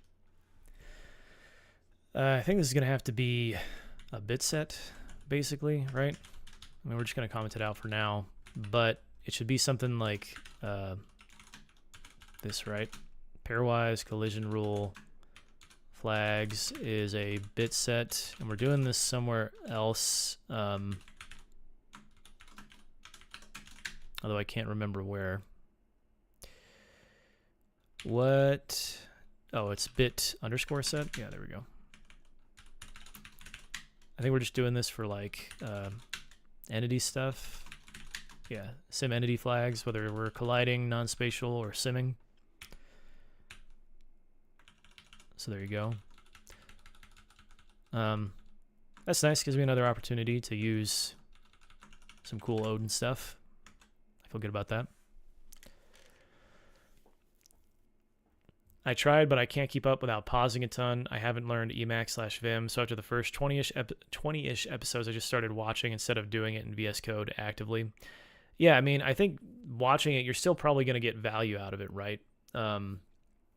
And yeah, I don't know. I'd probably have a really hard time keeping up with it too if I had to use VS Code. Although I do remember getting pretty fast with VS Code back in the day when I was still using it. I'll also say that it was definitely a struggle for me. I had to push through. There was like a barrier. There was like a glass ceiling that I kept hitting at one point. And it was filled with lots of frustration, believe me, before I got to a point where I could actually keep up and do what he's doing. And it may be that I hit another glass ceiling when we get to the point in the series where I'm actually going into uncharted territory for myself, right? Because I got to day 120 on my own with Zig, and now doing everything over in Odin, I kind of have a decent-ish enough understanding to keep up with him. Because being able to code quickly, and jump around with Vim or whatever, Emacs, what have you, Sublime, is one aspect of it. But then it's just like, even if you can keep up with him in terms of how the pace you're able to go at writing code, there's still, like, it's just not enough to just jot it all down and throw it in there, right? Taking the time to make sure that you understand what's going on. And that's what I've kind of brushed over a lot of the entity stuff, and I really don't want to do that for the rendering portion of the series when we get that far. So that's just kind of what I'm wary of, and why on some level I think it might make more sense for me to slow down a bit to make sure that information is not just in one ear and out the other, because I've found myself really taking for granted how little I held on to in terms of the conceptual stuff that was happening while working through all of the world and the entity code, the entity storage stuff. Now I feel pretty good about it, but I'm still not even, I couldn't re-implement this from scratch if I had to, the way Casey can. So it's just a tough thing.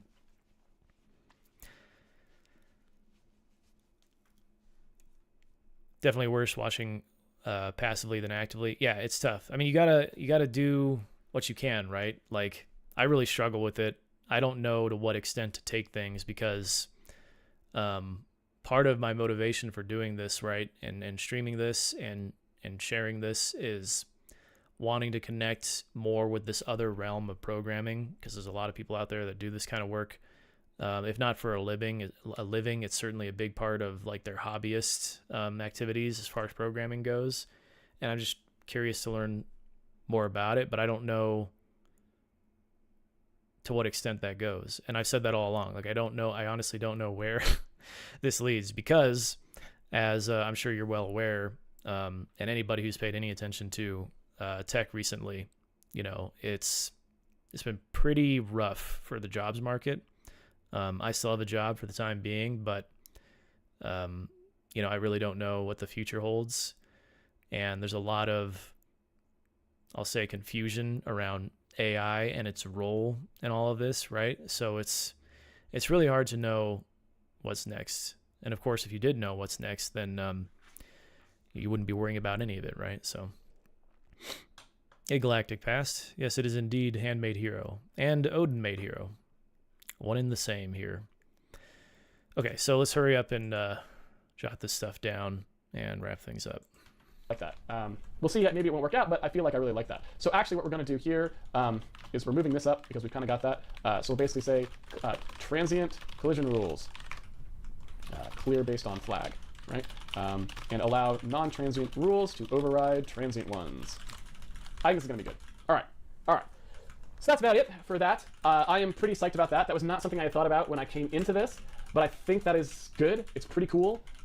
Basically what I'm thinking is we'll sort of make it so that when we're doing our movement, inside the movement, we can just put those collision rules in transiently. Then when we're done, we remove them. And that way, whatever stuff we wanted that doesn't necessarily have to last can all just sort of be cleaned up automatically in there. And that gets rid of the lifetime management problem that I was worried about for pairwise collision rules. Because remember, the problem that I was saying we were going to have before was for these pairwise collision rules, well, if you go into something and we add a rule that says that's okay, you can move around in it.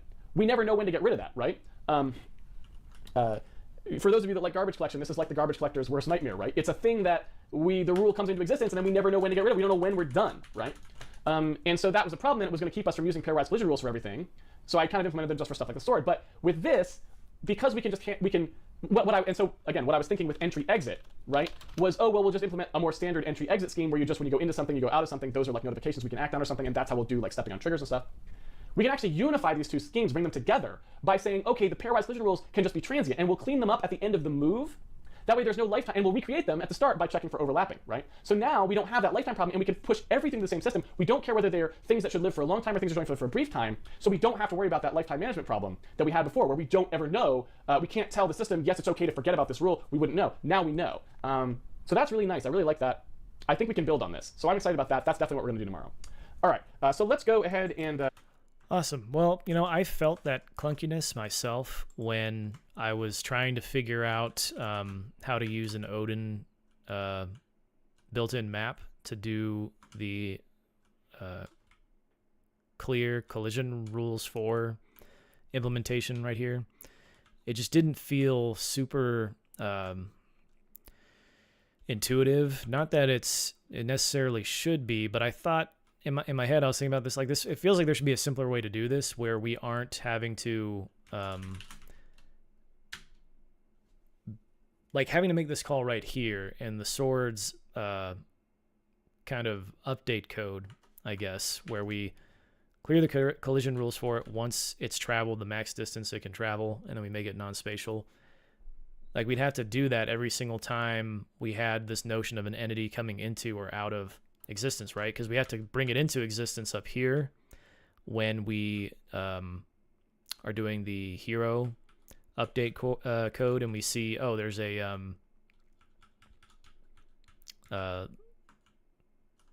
there's a velocity on the sword, so we need to make it not like all of that. I mean, you kind of have to do stuff like that anyways, as far as handling like the game logic of just having things happen in the game, but having to worry about when that collision rule needs to be removed specifically doesn't feel very good. And it seems like whatever eureka moment Casey had here means that we don't have to think as hard about these things, right? And then we can just remove the rule when we're done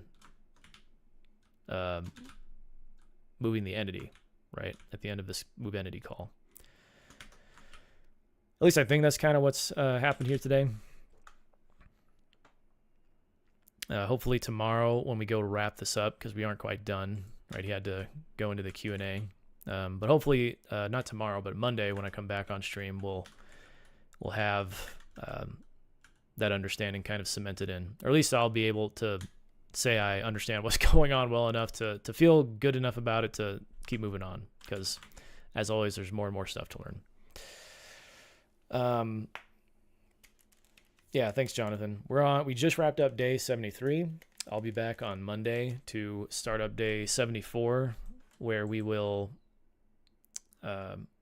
work on the Z problem here, moving entities up and down our new stairwell, quote unquote. We have a rock that's pretending to be a sword, and we have another rock that's pretending to be a stairwell now. But the idea is when we come back on Monday, we'll be able to travel up, the face of this rock, and we'll get to move into the next plane upward. So we can look forward to that. Thanks for hanging out with me on stream today. What is my end goal? Just going to keep doing Handmade Hero until I feel like I can prototype my own games, essentially.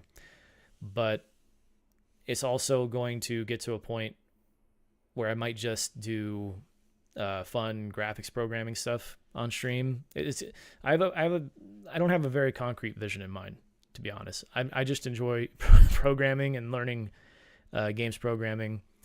I'm very curious about graphics programming in particular. I think if my career as a programmer is going to last much longer, to tell you the truth, it'll be as a graphics programmer, is how I see it right now. And so if I have any real end goal at all, that's kind of where this goes. I don't want to have to do web dev for the rest of my life, I think is really what it comes down to, is what I'm seeing more and more to be the case. Just because since I started the stream, I have started enjoying programming so much more. And granted, it's games, so it should be more fun. But like what I'm doing here and trying to learn on stream is far more sophisticated than anything I have to do for my job or any business I've started, right? Where I'm having to do programming work to support what that business needs to do.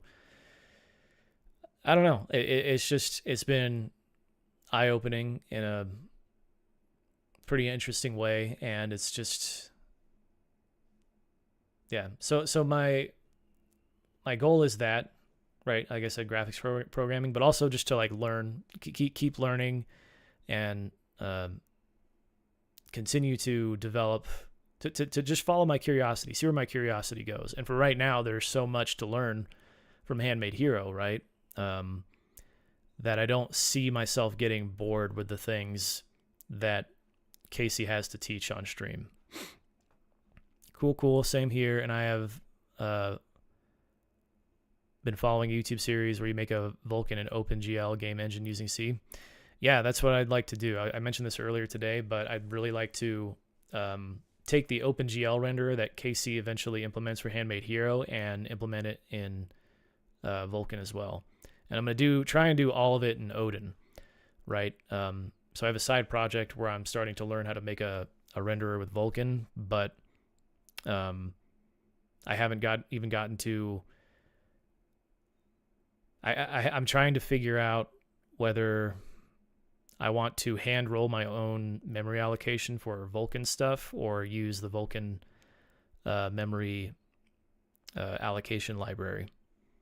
And the reason for that is because it seems like there's no way to get the reason why I'm thinking of trying to figure out how to do it myself is because I want to be able to use it on Mac OS, but there's no lib for Mac OS that I've been able to find. There's one for Linux and Windows, and that's just, that's for me to try and figure out if I can figure it out. If not, then, maybe I'll just say to hell with Mac OS for now and do it on Windows so that I don't get hung up on trying to figure out how I'm going to do allocation of Vulkan objects, because that library is like 20,000 lines of code, and a lot of it is incoherent to me because it's very templated C++ stuff that I just don't care to look at. I don't care to reverse engineer that. The only reason I was able to get that project going at all in the first place was that somebody else got the initial project code for the Vulkan guide done in Odin. I can't remember. It's like Vulkan Bootstrap, I think is the name of the library. So they did it, and then I basically just took that, updated it so that it would work with a more recent version of Odin, because their project was like a year old or something.